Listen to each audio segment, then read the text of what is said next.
আসসালামু আলাইকুম। আজ ৯ জানুয়ারি ২০২৬ শুক্রবার। শুরু করছি চেঞ্জ টিভি প্রতিদিনের গল্প অনুষ্ঠান।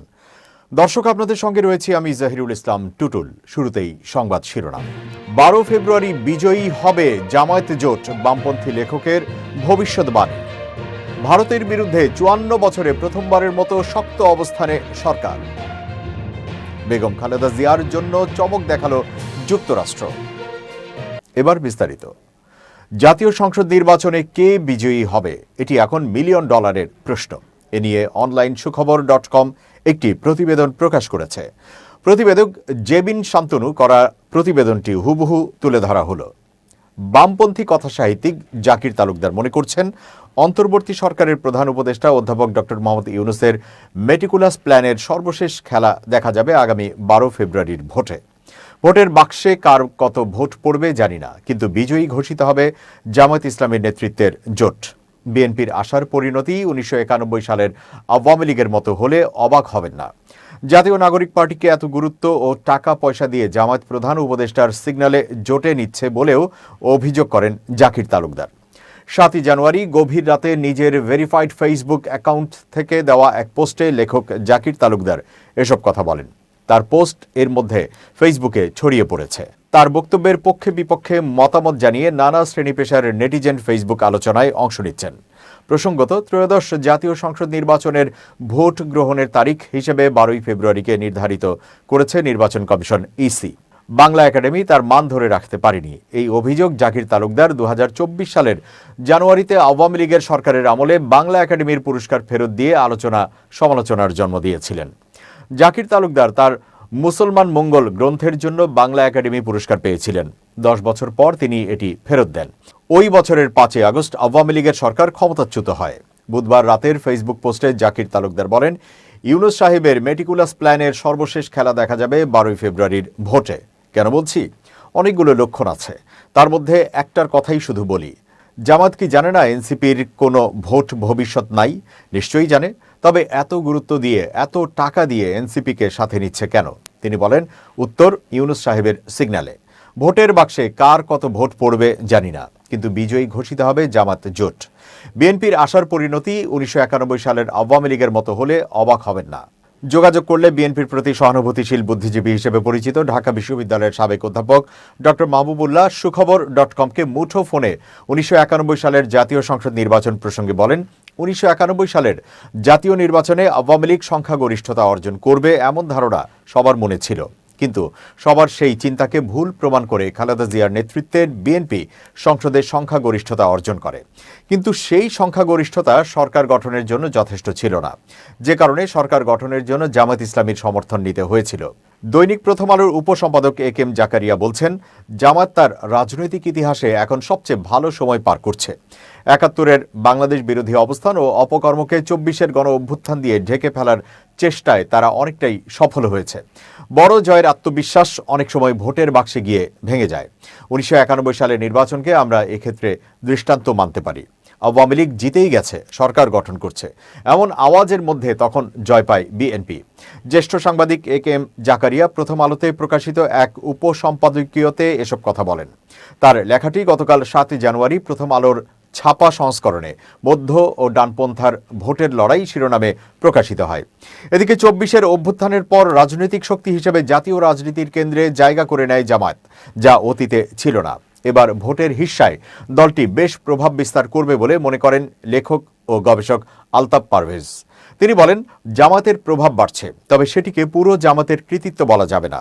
সমাজে ধর্মের প্রভাব বেড়েছে এবং তা কালেকটিভ, অর্থাৎ রাজনৈতিকভাবে স্মার্ট হওয়ায় ইসলামের সামগ্রিক প্রভাবকে নিজেদের বলে তুলে ধরছে দলটি। ফলে পুরো ইসলামিক ঘরানার নেতৃত্ব নিজেদের হাতে বলে দাবি করছে। তিনি আরও বলেন, সমাজের কত শতাংশ মানুষকে জামাত প্রতিনিধিত্ব করে তা বোঝা যাচ্ছে না, যেহেতু ১৫ বছর ধরে কোনো নির্বাচন ছিল না। এবার নির্বাচন হলে এবং তা সুষ্ঠু হলে সেটি বোঝা যাবে। তবে এটি সত্য, শহরের তুলনায় গ্রামে, বিশেষ করে উত্তর ও দক্ষিণাঞ্চলে জামাতের প্রভাব বৃদ্ধি পেয়েছে। আসন্ন নির্বাচনে আসন কয়টি পাবে জানি না, তবে ভোটের হার অপ্রত্যাশিতভাবে অনেক বাড়বে। আমি মনে করি ভোটের হিস্সায় জামাত সারপ্রাইজ দেবে। রাজনৈতিক দল হিসেবে যাত্রার 8 দশকেরও অধিক সময় পার করেছে জামায়াত।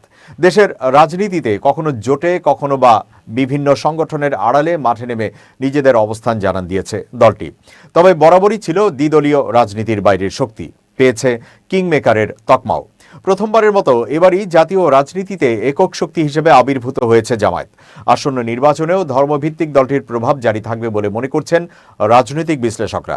স্বাধীনতার পর প্রথমবারের মতো জামায়াত দেশের রাজনীতিতে গুরুত্বপূর্ণ জায়গায় উঠে আসে প্রয়াত স্বৈরাচারী রাষ্ট্রপতি হুসেইন মোহাম্মদ এরশাদের শাসনামলে।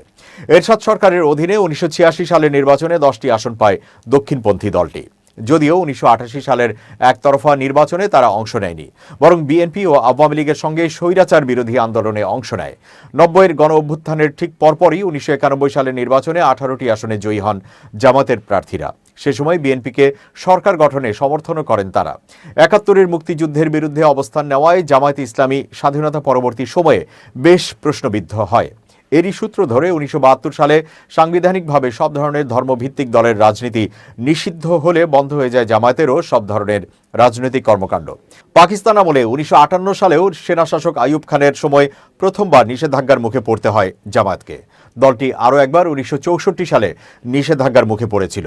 স্বাধীনতা পরবর্তী সময়ে 1977 সালের দিকে জিয়াউর রহমান জনসমর্থন আদায়ের জন্য জামায়াতের মতো দলগুলোর সহযোগিতা নিতে থাকেন, কিন্তু তার মৃত্যুর মধ্য দিয়ে ক্ষমতার কেন্দ্র থেকে জামায়াত আবারও ছিটকে পড়ে। সেখান থেকে আবার ঘুরে দাঁড়ায় বিএনপি কিংবা বড় দলগুলোর হাত ধরেই। আসন্ন টি-20 বিশ্বকাপে ভারতের মাটিতে বাংলাদেশ দলের অংশগ্রহণ নিয়ে যে অনিশ্চয়তা তৈরি হয়েছিল তা নিয়ে সরকারের অবস্থান এবার আরও পরিষ্কারভাবে জানালেন তথ্য সম্প্রচার উপদেষ্টা সৈয়দা রিজওয়ানা হাসান।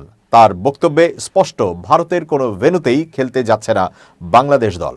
সাংবাদিকদের সঙ্গে আলাপকালে এক প্রশ্নের জবাবে তিনি সরকারের এই সিদ্ধান্তের কথা জানান।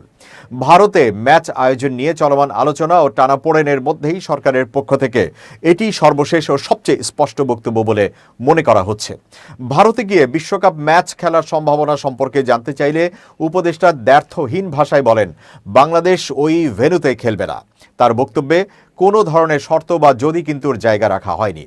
ভারতের সঙ্গে বাণিজ্যিক ও কূটনৈতিক সম্পর্কের প্রসঙ্গ উঠলে সৈয়দা রিজওয়ানা হাসান বলেন, বন্ধুত্বপূর্ণ সম্পর্ক থাকলেও প্রয়োজন হলে নিজেদের অবস্থান দৃঢ়ভাবে তুলে ধরতে বাংলাদেশ পিছপা হবে না। তার ভাষায়, বন্ধুত্ব মানেই সব বিষয়ে নীরব থাকা নয়, প্রয়োজনে চোখে চোখ রেখে কথা বলা যায়। তিনি আরও বলেন, বাংলাদেশের পররাষ্ট্রনীতির মূল ভিত্তি হল সবার সঙ্গে বন্ধুত্বপূর্ণ সম্পর্ক বজায় রাখা। ভারত বাংলাদেশের বৃহত্তম প্রতিবেশী এবং দুই দেশের সম্পর্ক সবসময় বন্ধুত্বপূর্ণ থাকবে, এটাই সরকারের প্রত্যাশা। সব মিলিয়ে বিশ্বকাপ ইস্যুতে ভারতের ভেন্যুতে না খেলার বিষয়ে সরকারের অবস্থান যে চূড়ান্ত ও অনড়, রিজওয়ানা হাসানের বক্তব্যে সেটি আবারও স্পষ্ট হল। যুক্তরাষ্ট্রের মিশিগান অঙ্গরাজ্যের হ্যামট্রমিক শহরের কার্পেন্টার স্ট্রিট এখন থেকে খালেদা জিয়া স্ট্রিট নামে নামকরণ করা হয়েছে। শহরটির সিটি কাউন্সিল সদ্য প্রয়াত বিএনপি চেয়ারপারসনের সম্মানে এই নামকরণ করার সিদ্ধান্ত অনুমোদন পায় বলে জানিয়েছে বিএনপি মিডিয়া সেল। মিডিয়া সেলের ফেসবুক পেজে এই সংবাদ জানিয়ে বলা হয়েছে, যুক্তরাষ্ট্রের মিশিগান অঙ্গরাজ্যে বাংলাদেশের 3বারের সাবেক প্রধানমন্ত্রী ও বিএনপি চেয়ারপারসন বেগম খালেদা জিয়ার নামে একটি রাস্তার নামকরণ করা হয়েছে। হ্যামট্রমিক শহরের প্রাণকেন্দ্রে অবস্থিত গুরুত্বপূর্ণ কার্পেন্টার স্ট্রিট এখন থেকে তার নামেই পরিচিত হবে। শহর কর্তৃপক্ষের এই সিদ্ধান্তকে বাংলাদেশের ইতিহাস, নেতৃত্ব এবং গণতন্ত্রের প্রতি এক অনন্য স্বীকৃতি হিসেবে দেখছেন প্রবাসী বাংলাদেশিরা। হ্যামট্রমিক সিটির জোসেফ ক্যাম্পাউ এবং কোনাল্ট স্ট্রিটের মধ্যবর্তী অংশটি বেগম খালেদা জিয়ার নামে নামকরণের প্রস্তাবটি সম্প্রতি সিটি কাউন্সিল অনুমোদন দেয়। বর্তমানে এই কাউন্সিলে 4 জন বাংলাদেশি বংশোদ্ভূত কাউন্সিলর দায়িত্ব পালন করছেন, যাদের সক্রিয় প্রচেষ্টায় এই নামকরণ সম্ভব হয়েছে। প্রবাসীদের মতে এটি কেবল একটি সড়কের নতুন পরিচয় নয়, বরং বিশ্ব দরবারে বাংলাদেশের রাজনৈতিক সংগ্রামের এক আন্তর্জাতিক দলিল।